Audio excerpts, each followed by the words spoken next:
El libro de los Jueces, capítulo 11. En aquellos días, cuando el pueblo de Israel sufría nuevamente la opresión de los amonitas, surgió una figura inesperada que cambiaría el rumbo de los acontecimientos. Su nombre era Jefté, un hombre de Galaad, conocido por su valentía y su habilidad como guerrero. Sin embargo, su historia comenzaba marcada por el rechazo y la humillación. Jefté era hijo de Galaad, pero su madre no era la esposa legítima de su padre, era una mujer considerada una prostituta. Debido a esta circunstancia, cuando los hijos legítimos de Galaad crecieron, no estuvieron dispuestos a compartir la herencia con Elán.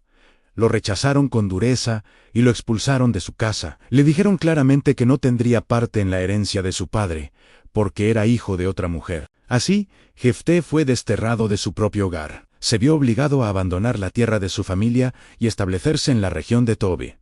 Allí vivió como un hombre apartado de su pueblo, cargando el peso del desprecio y la injusticia que había sufrido. Con el tiempo, comenzaron a reunirse alrededor de él hombres ociosos y aventureros, personas que vivían al margen de la sociedad. Estos hombres lo siguieron y formaron una especie de banda bajo su liderazgo. Jefté se convirtió en su jefe, y su reputación como guerrero fue creciendo. Mientras tanto, la situación de Israel se volvía cada vez más difícil. Los amonitas habían levantado su ejército y estaban decididos a atacar a Israel. La presión sobre las tribus era grande, y los ancianos de Galaad comenzaron a darse cuenta de que necesitaban un líder capaz de enfrentarse a aquella amenaza. Entonces, recordaron a Jefté, aquel hombre al que habían rechazado y expulsado.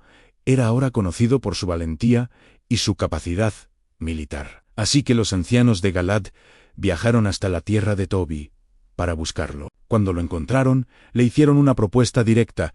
Querían que regresara con ellos y que fuera su jefe en la guerra contra los amonitas. Jefté escuchó sus palabras, pero no respondió inmediatamente con entusiasmo. En su corazón aún estaba presente el recuerdo del rechazo que había sufrido. Les respondió con franqueza: ¿no eran ellos los mismos que lo habían odiado y lo habían expulsado de la casa de su padre? ¿Por qué acudían a él ahora que estaban en problemas? Los ancianos de Galaad reconocieron implícitamente su error. Le dijeron que precisamente por esa razón habían vuelto a buscarlo. Necesitaban su ayuda, y si aceptaba luchar contra los amonitas y obtener la victoria, lo harían jefe sobre todos los habitantes de Galaad. Jefté quiso asegurarse de que hablaban en serio. Les preguntó si realmente lo harían su líder, si el Señor les concedía la victoria sobre los amonitas. Ellos confirmaron su promesa solemnemente, invocando al Señor como testigo de sus palabras. Entonces, Jefté aceptó. Regresó con los ancianos a la tierra de Galaad, y el pueblo lo proclamó jefe y líder. En Mizpa, delante del Señor, Jefté reafirmó todas sus palabras, formalizando así su liderazgo. Antes de lanzarse directamente a la guerra, Jefté intentó resolver el conflicto por medio de la diplomacia. Envió mensajeros al rey de los amonitas con una pregunta clara: ¿por qué estaban luchando contra Israel? El rey de los amonitas respondió que los israelitas habían tomado su tierra cuando salieron de Egipto, desde el Arnón hasta el Yabac y hasta el Jordán. Por esa razón, exigía que Israel devolviera ese territorio pacíficamente. Jefté no aceptó esa acusación sin responder. Envió nuevamente mensajeros al rey amonita y le explicó con detalle la historia verdadera. Recordó cómo, cuando Israel salió de Egipto, el pueblo había caminado por el desierto hasta el Mar Rojo y luego hasta Cades. En aquel tiempo, Israel había pedido permiso al rey de Edom para pasar por su territorio, pero éste se negó. Lo mismo ocurrió con el rey de Moab. Por lo tanto, Israel rodeó esas tierras sin invadirlas. Luego llegaron al territorio de los amorreos.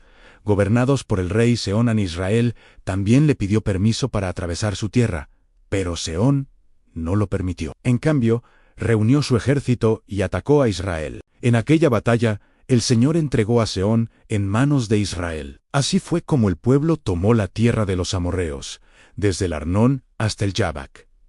Jefté señaló entonces una verdad importante en Israel: no había tomado tierras de los amonitas, sino de los amorreos. Por eso preguntó al rey amonita si su dios Quemos le daba una tierra, ¿no la poseería? De la misma manera, Israel poseía la tierra que el Señor su Dios le había dado. Además, Jefté recordó que ya habían pasado 300 años desde que Israel habitaba en esas ciudades. Si realmente esa tierra pertenecía a los amonitas, ¿por qué no la habían reclamado durante todo ese tiempo? Finalmente declaró que Israel no había pecado contra ellos. Más bien, eran los amonitas quienes actuaban injustamente al atacar. Terminó diciendo que el Señor, que es juez, decidiría aquel día entre Israel y los amonitas. Sin embargo, el rey de los amonitas no escuchó las palabras que Jefté le había enviado. Entonces, el espíritu del Señor vino sobre Jefté. El nuevo líder de Israel recorrió Galaad y Manasés, reuniendo fuerzas para la batalla. Pasó por Mizpa de Galat, y desde allí marchó hacia el encuentro con los amonitas. En ese momento, ocurrió uno de los episodios más conocidos y difíciles de este capítulo. Antes de la batalla, Jefté hizo un voto al Señor y prometió que, si Dios le concedía la victoria sobre los amonitas, cualquier persona que saliera de las puertas de su casa para recibirlo, cuando regresara victorioso, sería ofrecida al Señor como holocausto. Era un voto solemne, pronunciado en medio de la tensión de la guerra. Después de hacer este voto, Jefté marchó contra los amonitas. La batalla fue intensa, pero el Señor le concedió la victoria. Jefté derrotó a los amonitas y conquistó numerosas ciudades, desde Aroer hasta las cercanías de Mainet y Abel-Keramim. Fue una derrota devastadora para los amonitas, y así quedaron sometidos ante Israel. Con la victoria asegurada, Jefté regresó a su casa en Mizpa, pero cuando llegó, ocurrió algo que jamás habría imaginado. La primera persona que salió de su casa para recibirlo fue su única hija. Ella venía con panderos y danzas, celebrando la victoria de su padre. An era su única hija. Jefté no tenía más hijos ni hijas.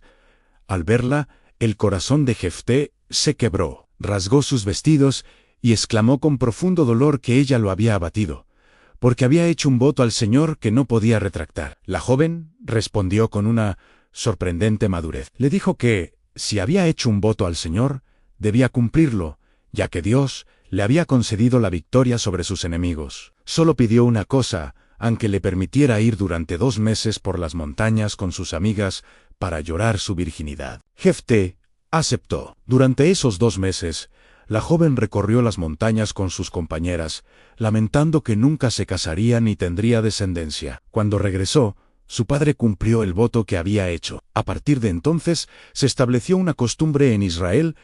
Cada año, las jóvenes de Israel iban durante 4 días para recordar a la hija de Jefté. En reflexión, el capítulo 11 del libro de los Jueces presenta una historia profundamente humana, llena de contrastes. Por un lado, vemos cómo Dios puede levantar a una persona rechazada por la sociedad para cumplir un propósito importante. Jefté, que fue expulsado de su casa y obligado a vivir como un marginado, termina convirtiéndose en el líder que salva a su pueblo. Esto muestra que el valor de una persona no está determinado por su origen ni por el juicio de los demás. También es notable la sabiduría que Jefté demuestra al intentar resolver el conflicto por medio del diálogo antes de recurrir a la guerra. Su discurso al rey amonita revela un profundo conocimiento de la historia de Israel. Sin embargo, el capítulo también presenta uno de los momentos más trágicos de todo el libro. El voto de Jefté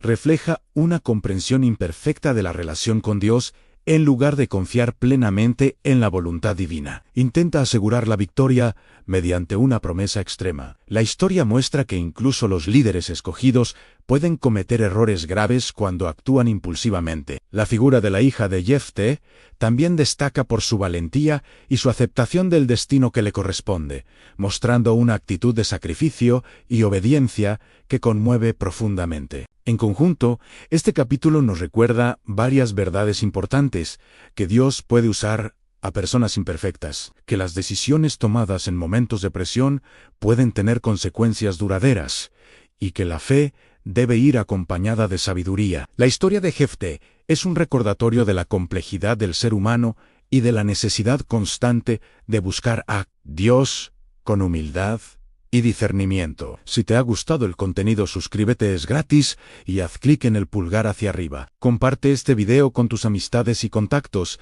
Me ayudas a crecer. Muchas gracias. Muchas gracias.